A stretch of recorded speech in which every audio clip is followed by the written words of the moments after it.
우리는 인생을 살아가면서 때로 깊은 어두움에 빠지는 경험을 하고는 합니다. 예기치 못한 질병이나 갑작스러운 사고, 또 사랑하는 사람과의 이별 앞에서 무력감을 느낄 때가 있죠. 그러한 상황 가운데에서 누군가 곁에 있어주면 좋겠다라는 마음을 가지기도 하고, 또 그런데 정작 그 순간이 되면 우리에게는 다른 사람들이 보이지 않아서 깊은 외로움을 느끼기도 합니다. 그럴 때 우리가 그렇게 아픔을 겪을 때에 누군가는 우리에게 손가락질하며 말하기도 하죠. 하나님이 도대체 어디 계시냐? 그리고 믿음을 가진 성도들조차 이러한 질문을 할 때가 있습니다. 주님, 정말로 주님께서 나와 함께 계신 것이 맞습니까?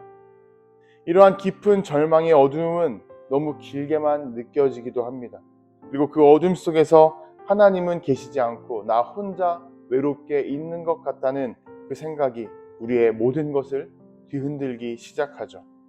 하지만 더 깊은 문제는 이러한 혼자 있는 것 같다는 외로움의 문제가 하나님과 그리고 나와의 관계에 대해서 더 깊은 문제, 신뢰 자체를 흔들어버리는 그러한 깊은 문제로 이끌 수 있다는 사실입니다. 하나님이 정말 나를 바라보고 계신가? 하나님께서 나와 함께 하신가? 하나님께서 내 곁에 계시는 것이 맞는가? 이러한 질문 앞에, 이러한 의문 앞에 우리는 자주 작아지게 되고 또 우리의 기도의 자리에서 멈추게 되고 하나님을 찾는 우리의 마음마저 내려놓기도 합니다. 그때야말로 우리 영혼이 가장 위험한 자리에 있는 순간인 것이죠. 하지만 오늘 우리에게 주시는 이 말씀, 그리고 우리가 붙들어야 할 이 말씀은 우리가 이렇게 깊은 질문과 의문 앞에 있을 때에 하나님께 주시는 응답이 됩니다. 오늘 본문 시편 139편은 다윗이 고백한 하나님의 임재에 대한 깊은 묵상의 말씀입니다. 8절에서 다윗은 이렇게 고백합니다. 내가 하늘에 올라갈지라도 그곳에 계시고 스올에 있을지라도 거기에 계신다라고 고백하고 있죠. 하늘은 기쁨과 승리의 자리입니다. 그리고 스올은 지옥과 같은 죽음과 절망의 자리이죠. 이 양 끝단, 서로 극단의 상황을 모두 아우르면서 다윗은 지금 선언하고 있습니다. 하나님은 어디가 되었든 그곳에 계신다. 이 고백은 우리의 신앙 여정 가운데에 하나님이 계시지 않는 자리는 전혀 없다라는 그러한 선언이자 고백이 됩니다.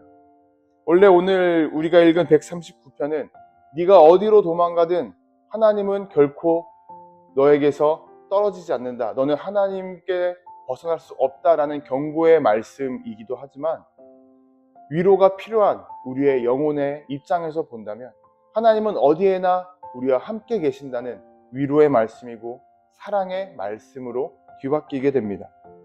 그리고 다윗에게 있어서 이 하나님이 언제나 함께 하신다는 말씀은 자신의 삶 전체를 지탱하는 이유가 된다고 고백하고 있기도 합니다. 바울 사도 역시 비슷한 고백을 합니다. 로마서에서 우리를 우리 주 그리스도 예수 안에 있는 하나님의 사랑에서 끊을 수 없다고 고백을 하죠. 하나님의 사랑에서 끊을 수 없다. 다시 말해서 내가 어디에 있든 어떠한 상황에 처하든 하나님의 사랑은 나를 붙잡고 있으며 나를 홀로 내버려 두지 않는다라고 고백하고 있는 것입니다. 그래서 고난과 핍박과 억울함과 그런 외로움, 고독 속에서도 자신의 삶을 지탱해준 유일한 복음은 하나님은 지금도 여기에 계신다라는 고백이었다고, 그러한 믿음이었다고 바울 사도 역시 증언하고 있습니다. 우리가 경험하는 깊은 상실이나 두려움의 순간들, 그리고 사람이 줄 수 없는 위로가 필요한 그러한 어두움의 자리에 주님의 임재는 우리의 영혼을 붙잡아주고 다시 일으켜 세우는 실질적인 위로가 된다는 사실입니다. 다윗은 또 이렇게 이어서 고백합니다. 내가 새벽 날개를 치며 바다 끝에 거주할지라도 주님의 손이 나를 인도하고 주의 손이 나를 붙드신다. 당시 옛날 사람들은 바다 끝이 이 세상의 끝이라고 생각했습니다.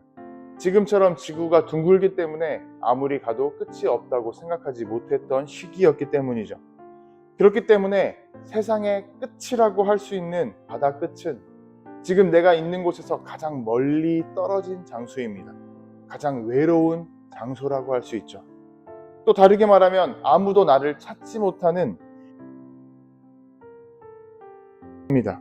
그 어떠한 장소가 되었다 할지라도 하나님의 손길, 하나님의 강인한 오른손은 우리를 붙들고 있다고 지금 다윗은 고백하고 있습니다. 이 고백은 믿음을 회복시켜 줍니다. 우리가 외로움에 빠져 있을 때에 우리와 함께 하신다는 위로와 격려의 믿음을 또 확신을 우리에게 부어줍니다. 그리고 이러한 고백은 우리에게 있어서 두 가지의 신앙적인 결단으로 이끌어줍니다. 첫째는 하나님이 계시지 않는 자리가 없다는 사실을 받아들이는 결단이죠. 하나님의 임재는 말씀을 통해서 믿음으로 받아들이는 것입니다. 내 감정이 주님을 느끼지 못할지라도 우리가 주님의 말씀을 신뢰할 때에 그 믿음은 우리에게 있어서 현실이 된다는 것이죠. 둘째로 우리가 있는 그 자리에서 하나님의 임재를 의식하며 살아가겠다는 결단으로 이끌어줍니다. 하나님의 임재는 오늘 우리가 살아가는 모든 자리에서 우리의 삶을 이전과는 전혀 다른 변화로 이끌어주게 됩니다. 기도의 자리가 달라지고 말씀을 대하는 우리의 마음이 달라지며 사람들을 대하는 우리의 자세와 태도가 달라지게 만드는 것이죠. 오늘 우리가 드릴 수 있는 가장 신실한 고백은 주님 여기에서도 나와 함께 계신 것이 맞나요? 라는 질문이 아니라 주님은 정말 언제나 나와 함께 계십니다 라는 믿음의 고백입니다. 그리고 감사의 고백이 됩니다. 어떠한 자리에 있든지 주님을 예배하고 어떠한 자리에 있든지 주님의 손을 붙드는 삶, 이것이 주님의 임재를 믿는 그리스도인의 인생이고 삶이 됩니다. 우리는 살면서 때로 두려움에 떨기도 하고 어디로 가야 할지 알 수 없는 안개 속에 빠져 있는 것 같다는 느낌이 들 때가 있습니다. 그럴 때 우리의 마음을 붙들어주는 것은 하나님이 어디에든 계시다는 사실입니다. 그렇기 때문에 이제 우리는 그러한 주님의 임재를 생각하며 다시 걸어갈 수 있습니다. 이 세상 속에서 다시 걸음을 내디딜 수가 있습니다. 주님이 함께 하시는 이 자리에서 우리는 다시 믿음으로 하루하루를 시작할 수 있다는 사실입니다.